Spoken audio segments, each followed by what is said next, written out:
Hey everybody, it's the Gay Grandpa.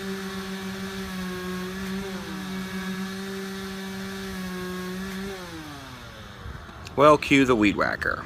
Isn't that nice? I can't. I'm trying to shoot this video. I've lived across the street from this son of a bitch for 2 years. These trees have never been trimmed, never been done. No one's even given a shit about them. And all of a sudden, when we want to work, cue the chainsaw! Hey everybody, Gay Grandpa here. So in the last video, I teased you a little bit, saying that in this video, I was going to let you in on a question that I think should be posed to people who tell you what can't be done.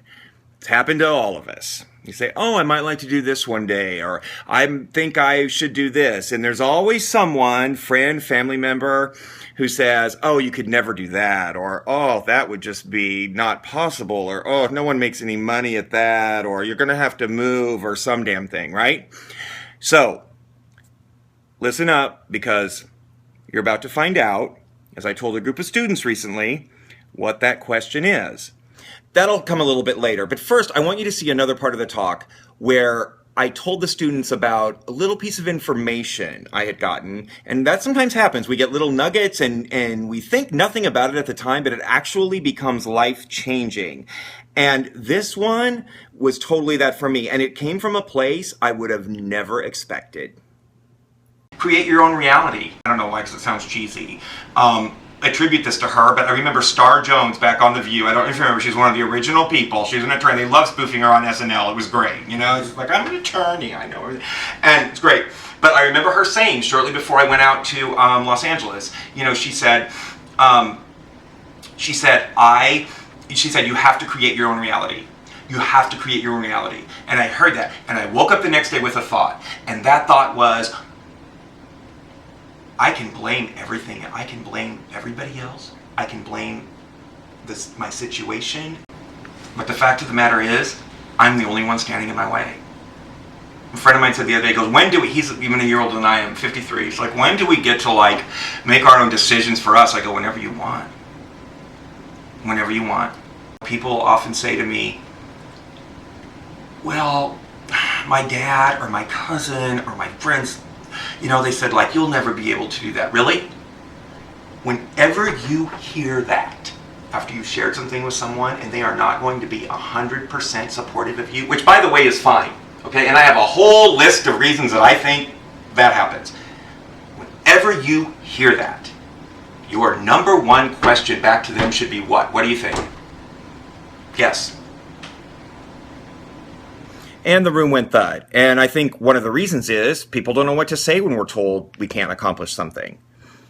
But here's the question I told them to ask those who say you can't.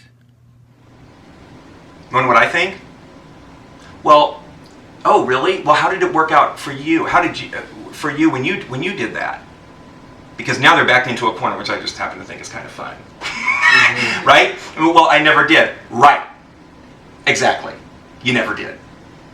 You want to know what it's like? Let's say you want to produce television or work in PR.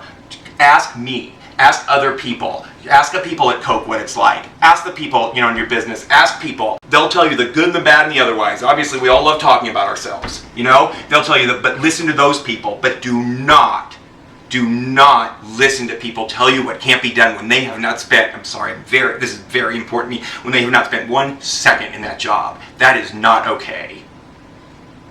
And I think for a lot of people, the reason the reason they tell you that is because now all of a sudden their job at Walgreens as your cousin doesn't make any sense. And they love seeing everybody else stay on the same level as them or lower. It makes them feel good about themselves. Screw them. I spoke at a breakfast once with graduates and in the communication college school, and I had my father and stepmom there from Missouri. All my father kept saying is, it never was once like, oh, good for you, glad. All he kept saying is, really, do I have to wear a suit? This is all he was concerned about the whole time. And I said to the parents there, I said, because I just talk just like this. I don't like to use notes. I just don't. I don't know. I just can't. And I said, if you're not supporting your kids 100%, I said, screw you. Mom, she's like, I really loved it. I'm really happy for you, but did you have to say that? I go, yeah, I did.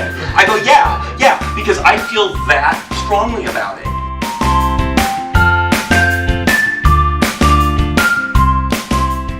I'm screaming discrimination. I think he knows that I'm gay and I want to do a video, and he decided to go do the trees right now. That's what I think.